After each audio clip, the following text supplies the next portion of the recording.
नमस्कार, मी राजेंद्र तिडके आणि आपण पाहत आहात युवा दर्पण लाईव्ह। सुरुवातीला पाहूयात आजच्या ठळक घडामोडी। विधिमंडळ कामकाज, जितेंद्र आव्हाडांकडून छत्रपती शिवाजी महाराजांविषयी वादग्रस्त विधान, सभागृहात गोंधळ, निलंबित करण्याची मागणी। भाजपची सत्ता असूनही बळजबरीने धर्मांतरांच्या संख्येत वाढ, याला जबाबदार कोण? उद्धव ठाकरेंचा सवाल। जातीय तेढ निर्माण करणाऱ्यांवर कठोर कारवाई करा, किन्नर समाजाचे सातारा जिल्हाधिकाऱ्यांना निवेदन। आणि विधान परिषदेत शिंदे ठाकरे गटात खडाजंगी, आमदारांना दिलेल्या 1600 कोटींवरून high voltage drama, Uday Samant Anil Parab भिडले। आणि आता बातमीपत्र बीड जिल्ह्याचं आणि राज्यातील इतर घडामोडींचं सविस्तर।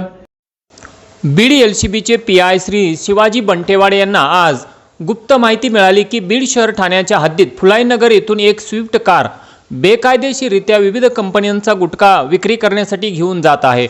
खात्रीशीर माहितीवरून एलसीबीचे पीआय श्री शिवाजी बंटेवाडे यांच्या मार्गदर्शनाखाली पीएसआय श्रीराम खटावकर, राहुल शिंदे, युनुस बागवान, महिला पोलीस स्वाती मुंडे, अशफाक सय्यद, मनोज परजने, नितीन वडमारे यांनी सदर ठिकाणी जाऊन आज दिनांक 16/3/2026 रोजी छापा मारला असता एका स्विफ्ट कारमध्ये भाऊसाहेब राम पडोळे वय 34 वर्ष, राहणार औरंगपूर तालुका जिल्हा बीड, हल्ली मुक्काम सुवर्णनगरी फुलेनगर बीड हा राज्यात प्रतिबंधित केलेला वेगवेगळ्या कंपन्यांचा गुटखा ताब्यात बाळगून त्याच्या कारमध्ये वाहतूक करीत असताना एकूण 6,68,184 रुपयांच्या मुद्देमालांसह मिळून आला।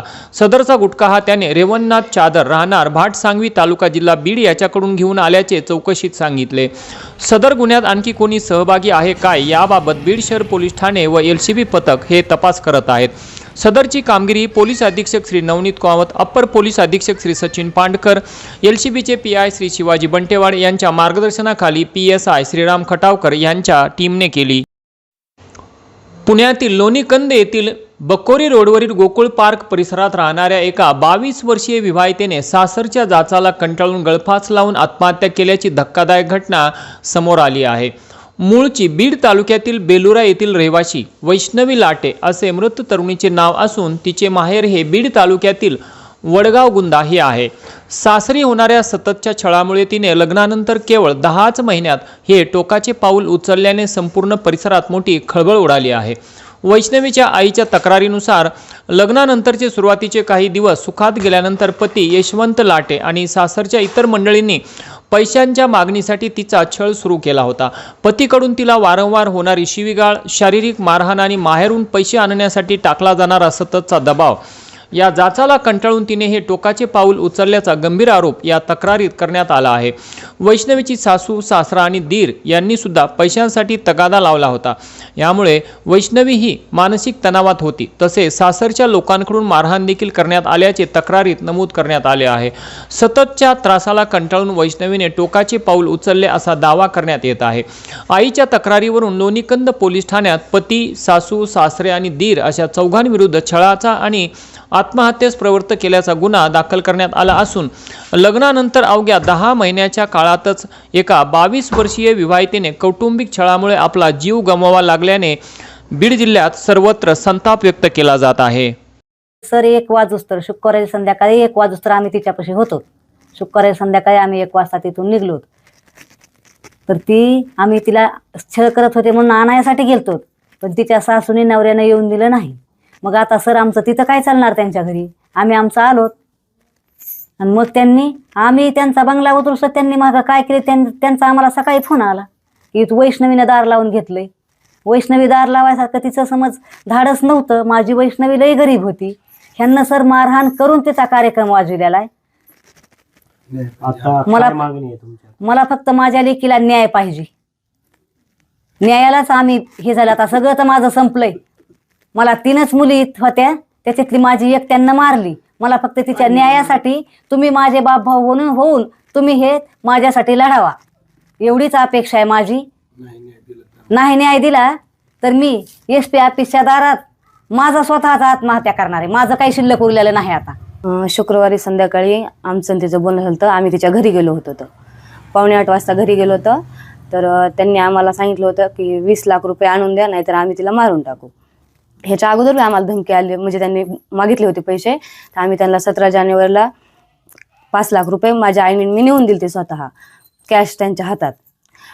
थोडे दिवस त्यांनी चांगलं सांभाळल्यानंतर आणि नंतर परत त्यांनी 20 लाखाची मागणी केली। 7:45 वाजता पोहोचल्याच्या नंतर त्या ठिकाणी आम्ही त्यांना वारंवार विनंती केली, बाबा पोरीला त्रास देऊ नका, पोरीला सांभाळा, नाही तर आमची पोरगी आम्ही घेऊन जाऊ. पोरगी आणून देत नव्हते, आडवी येत, वारंवार पैशाची मागणी करीत आणि तिचा शारीरिक छळ करीत.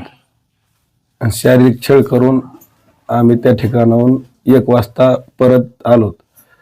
इथं 6 वाजता पोहोचलोत आणि 6 वाजता पोहोचल्याच्या नंतर आम्हाला लगेच 7:45 वाजता किंवा 8 वाजता फोन आला की पोरीने घर लावून घेतलंय. एवढंच सांगितलं आम्हाला.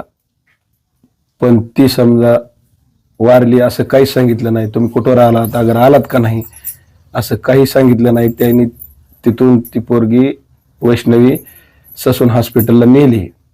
नेऊन त्या ठिकाणी त्यांनी सर्व काही तयारी केली.